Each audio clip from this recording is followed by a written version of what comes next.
LeatherGoth Studio.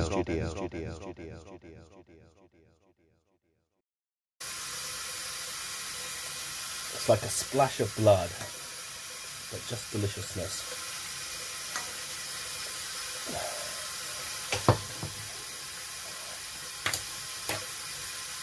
Here is my dinner. And here is my dinner without the sound of the fucking tap going off.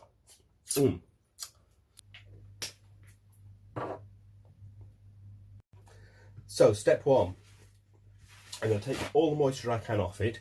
It's been out of the fridge for about an hour, covered up because it's summer and there's flies. In fact, there's even sunshine outside.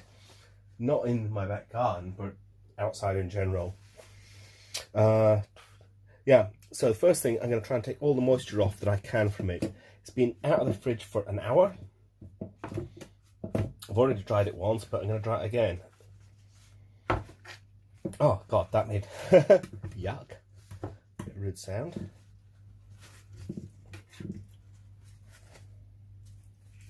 But yeah, taking the water off it, give it one less chance. When I cook a chicken, I'll stick it in this pan and I'll stick a couple of fingers depth, or at least finger and a half depth of white wine in, and then just cook it like that, and that gives me a very, very tender chicken.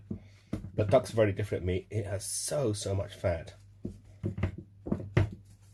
So, as I said, I don't know what the recipe is, so I'm going to work it by kind of ear and kind of memory.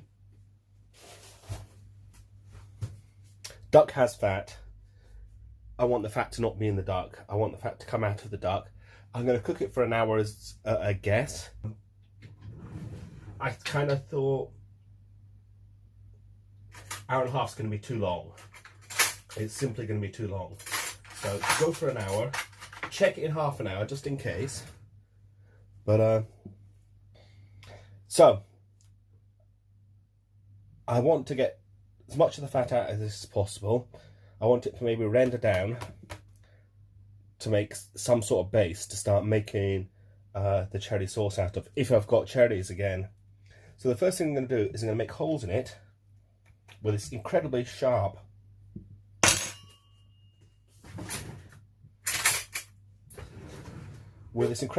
knife to allow the fat to come out. I wanted to do it with a fork, but the short fork is not spiky enough. With a fork I could have just gone through the first layer, but this is going to go a bit deeper. Now, there's a thing called osmosis. Osmosis is when you have a membrane and on one side you have salty water and on the other side you have normal water, and the thing is the salty water drags the normal water across the membrane, and if it's like something which is not completely waterproof, then it will help dry it out. So that's also going to help dry this out. So I don't like using salt in cooking. I prefer kind of delicateness, but I'm going all out on this. Now, duck loves Chinese 5-spice. I love Chinese 5-spice. And one day I'm going to check to see what Chinese 5-spice actually is. Ingredients, far too small to see, no idea.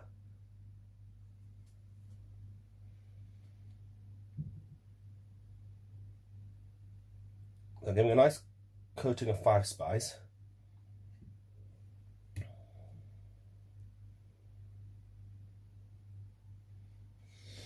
Oh god, you know what? I could eat that raw now. Just the smell of 5-spice.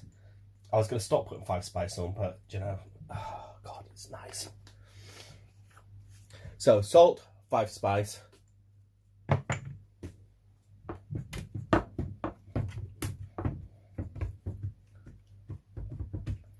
Press it nicely into the skin. Work out which way round they're going to have the best chance of cooking, leaving a bit of space. So do you know what? Although I want to eat this raw, please don't eat this raw, Pete. Pete, don't eat this raw. I'm going to stick it in the oven at my standard cooking temperature for most meats, which is 180 centigrade. In Fahrenheit, that's a really silly idea, because Fahrenheit is something which we don't use because it doesn't make sense. Centigrade makes sense, so in Fahrenheit, if you want it in Fahrenheit, and sorry, go and look it up. Okay, that's now going to go in the oven for an hour. I'll be back with the cherry sauce.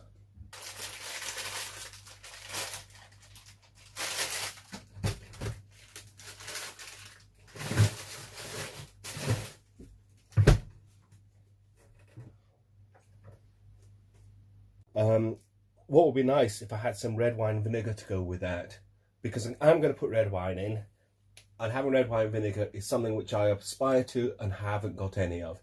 So I'm going to be really kind of crude here, or I'm going to check a secret supply. Is there a secret supply of red wine vinegar?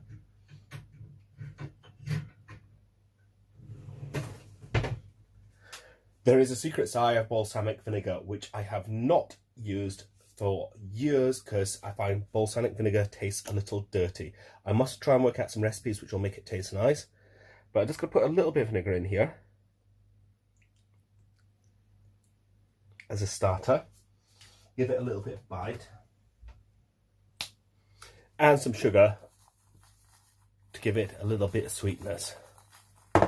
So that's going to be a start. I'm going to start caramelizing that up. Now I should be using a sensible pan, but I'm not bright and fluffy enough to use a sensible pan. I'm going to caramelize this. Because it's frozen, I'm going to give it a little head start with a little bit of water.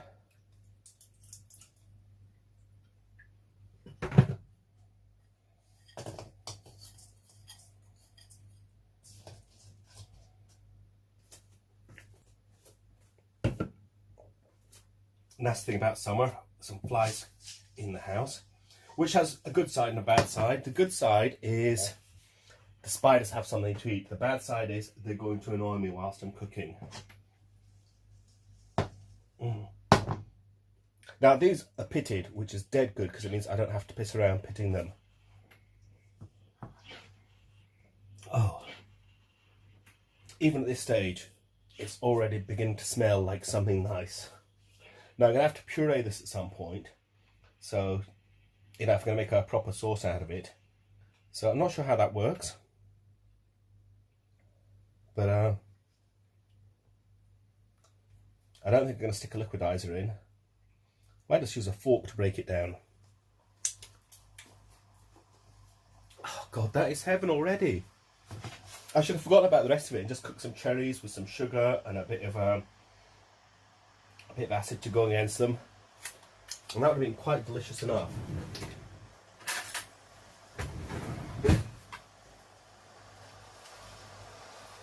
And they're almost defrosted now, but they're going to take a lot more cooking than that.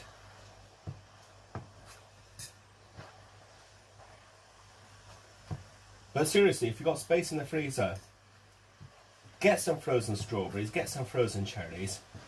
You know, it's brilliant because if you buy a packet of fresh cherries, that's nice when you've got friends around and stuff. Fresh strawberries are just completely deliciously yummy. But you know, sometimes what's really nasty is when you go into the fridge and you find those strawberries that you had and they've been there for a week, 2 weeks, a month, a year.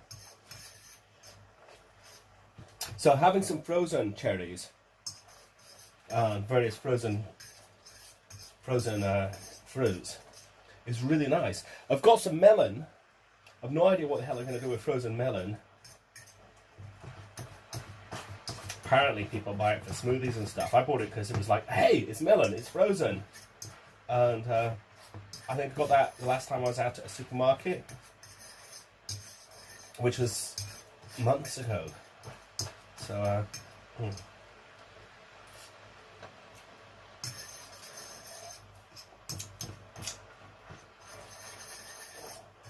don't know if anyone has any ideas what I'm going to have with this, because so far I've not even thought about what I'm going to put beside it. I might just, depending on how the sauce comes out, I might just go for difficult. I have a choice. I can either make the sauce very thick and always have it glazing the chicken when it goes on, or I can make it a bit thinner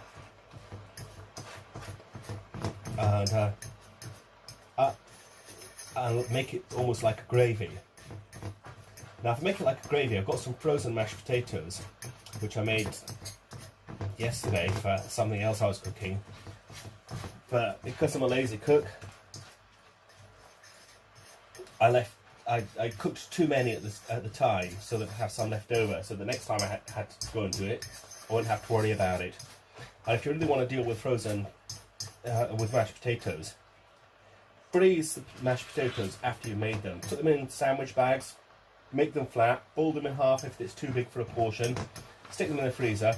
You can just recook them in the microwave, dead easy, and it's, as long as you use them within a month or something, maybe even longer, they're still going to taste really yummy. It's still going to taste really yummy. Do you know what? If it's some fast food you're doing, you know, if you're doing a little steak or something, and you think, you know what, I can be asked cooking the steak, bit of garlic, bit of butter. Oh, I wonder if butter would work in this sauce. No, probably not. I know what's going to have to be in this sauce though.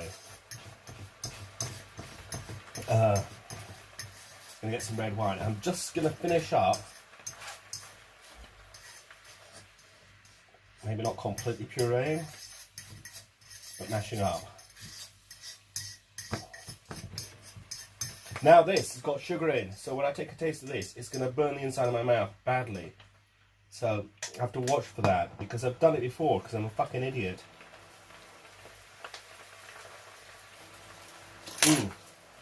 That's yummy. Now I had a little bit of red wine left over, and so to give this time for the cherries to turn into a sauce, I'm going to stick a precisely measured glass of red wine in.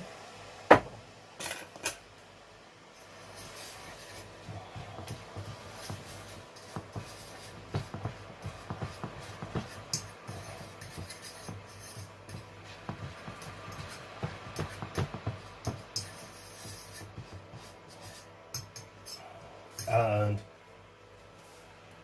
I'll come back to you in a little bit when this has been reduced down. Because stirring it and just hearing me wittering on about God knows what is not what I'm aiming for. What I'm aiming for is something lovely to eat. Yeah, do you know, if I thought about it, I would have made a lot more sauce, and then leaving out the vinegar.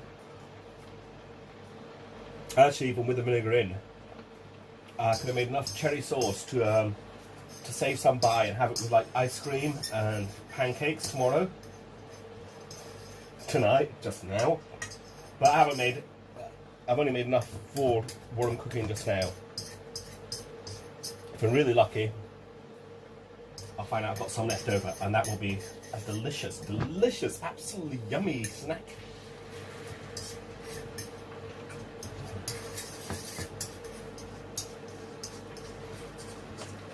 Big tip, when you're cooking, don't use a fork to stir things. If you've got non-stick, you will have a sticky pan, as I've got many sticky pans from doing this when I really should have been thinking about it, but I'm not going to think about it. Anyhow, I'm going to reduce this a little bit, maybe even add a bit of water and then re-reduce it and keep it cooking for a while until it's broken down a bit more. Duck's about halfway through being done, so I'm going to take it out of the oven, have a wee peek at it and see if there's anything I need to do. Skin's getting a bit dry, but I don't want it to be dry, I want it to be crispy dry. So I'm going to take some of the fat which is rendered off.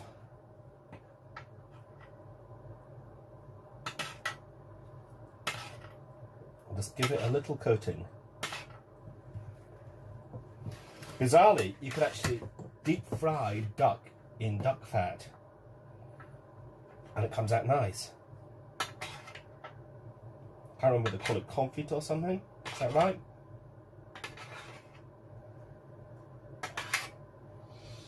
Mmm.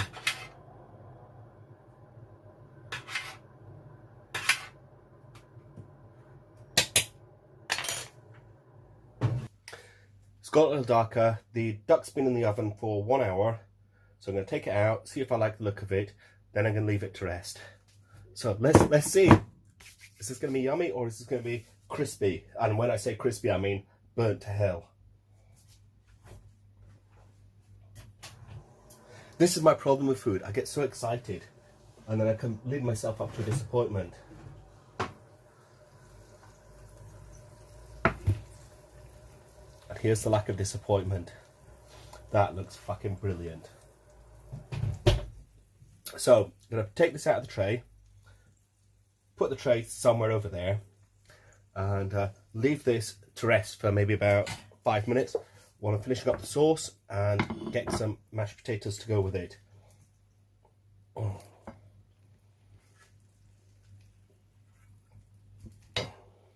This is just on my own and I'm not that hungry. I'm just going to eat one of them, so I'm going to put the other one aside, stick it in the fridge, shred it, maybe hoisin it, and maybe even do some pancakes with it, but I'll have to see. So that's gone aside. And this yummy thing is my yummy dinner. So I put the sauce aside for a little bit, and now just letting it heat back through. And I'm going to go and find the mashed potatoes. So the microwave's going to go off, so I'll put the sound off for that because it annoys me. And we'll see what comes out of this. So I've almost finished the sauce, but just one little more treat to go into it. Something which I get rarely, but I really enjoy. And it's going to harshen it up, but it's going to be beautiful. Kirsch, bought at Leipzig. It's brought back especially to enjoy with this. Now Kirsch is a very, very strong cherry liqueur, and I should only put like the tiniest spoonful in. But should and does is not always the same thing.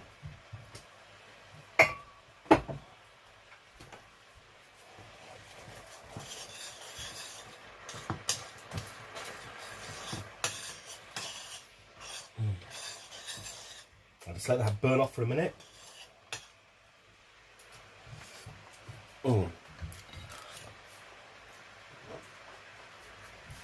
Meantime, a bit of mashed potatoes coming in.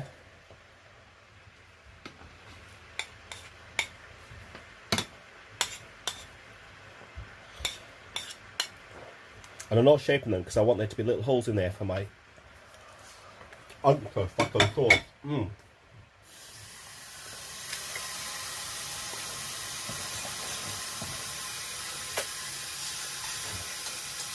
Ouch.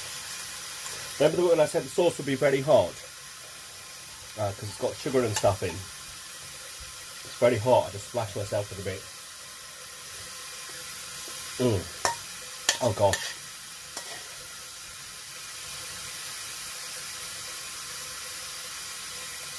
It's like a splash of blood, but just deliciousness.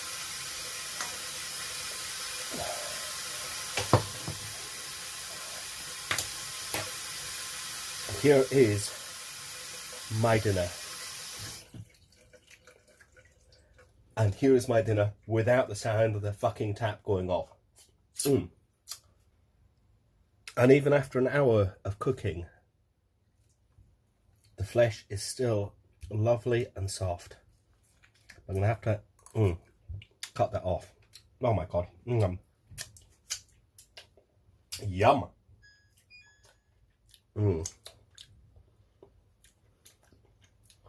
Share and enjoy. No. Have it all to myself. I'm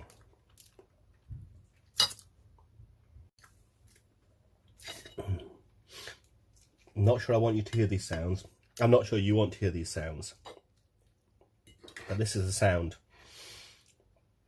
of heaven.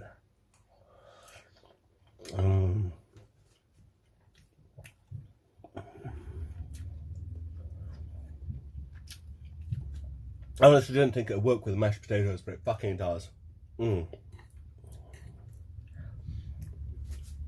Fucking yes. Mm.